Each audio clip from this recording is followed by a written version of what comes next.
We're back on the Yaffee program, News Talk 770 AM, 92.5 FM, WVNN.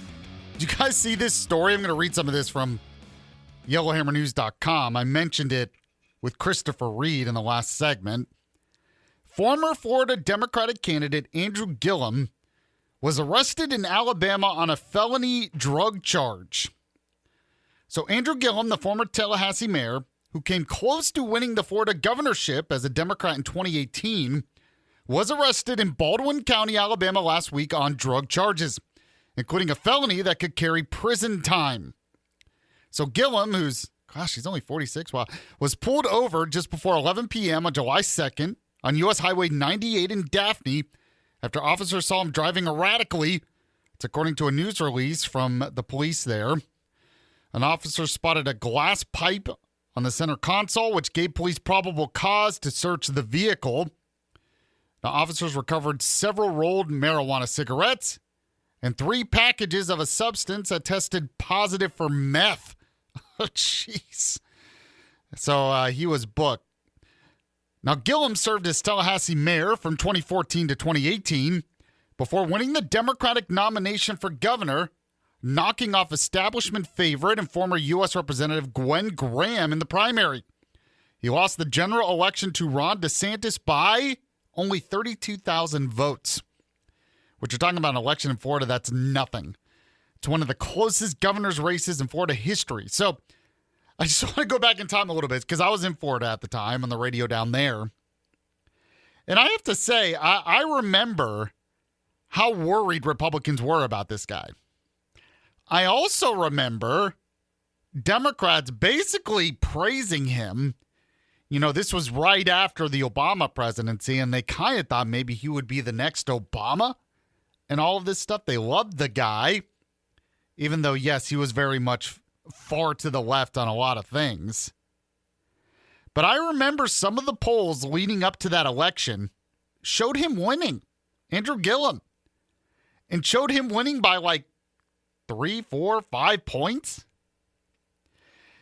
And I also remember, so that election cycle was very interesting because there was, who was the guy who ran against Ron DeSantis that time? I'm going to look that up because now I'm all of a sudden blanking, but it was actually a really good guy who started a campaign early, running for Republican nomination. Oh, man, what was that guy's name? I have to look that up there. And a lot of people thought he was going to win. DeSantis was just a congressman from Florida. I believe he actually ran for Senate and then dropped out because Rubio ended up not winning the presidency. So DeSantis decided they wanted Rubio to run for re-election to the Senate. But I remember a lot of people thought DeSantis is not going to do that much. And there was someone else that he was running against. And then all of a sudden, DeSantis at the time was on Fox News a lot. I think he was big on defending Trump from the Russiagate stuff. And Trump, kind of out of nowhere, endorsed Ron DeSantis in that election. And that was pretty much it. All of a sudden, because this is like the height of Trump's popularity in the Republican Party, all of a sudden DeSantis is on top, wins the Republican nomination, comes out of nowhere, was not winning in the beginning. But I remember DeSantis was not a great campaigner. And I bring this up because it definitely came up when he was running for president. I really like Ron DeSantis. I think he's probably been the best governor of our generation. I credit him for being able to get married. Actually, we got married in June in Florida in 2020. Probably wouldn't have happened if I was living in California, at least not having a full ceremony and reception. But DeSantis started opening things up that summer, so we were able to do it. So I got to credit DeSantis for that. But I remember at the time, I was worried DeSantis was going to lose to this Andrew Gillum guy, mostly because DeSantis was like nowhere to be found. He was not a great campaigner, and we kind of saw that when he was running for president. But I also remember when DeSantis won, he hit the ground running when he was inaugurated.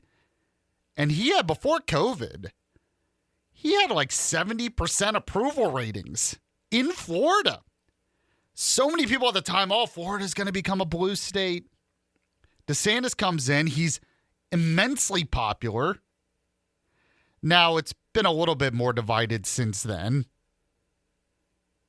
And he ends up doing an amazing job as governor. Much better than I expected because he wasn't the best campaigner. But you have this Andrew Gillum guy who shortly after that just got involved in drugs and all kinds of things. Florida really dodged a bullet, which also means the country did, because Florida was kind of like a beacon of freedom for the rest of the country. And if Andrew Gillum won, that wouldn't have happened. COVID would have been completely different as well. Just kind of a crazy story there. And now that guy's probably going to go to jail for drugs in Alabama. We'll be back with What's Trending in a moment here on the Yaffee program. Stay with us. It's the Yaffee program on WVNN.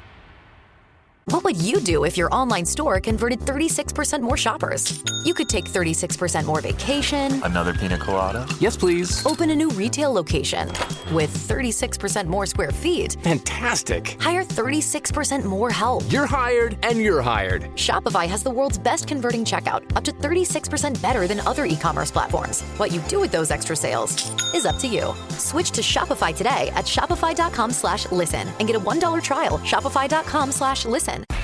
Jim Rome takes on sports. I will always have a complicated relationship with this game, but people evolve. So do sports. Do not make me regret this. Do not make me devolve back to that guy that so many clones wish that I still was. And do not embarrass the entire country. Now, I can go back. I can get there fast. Lose tonight, and you got a real problem. Do not blow it. The Jim Rome Show podcast. You've been warned. Follow and listen on your favorite platform.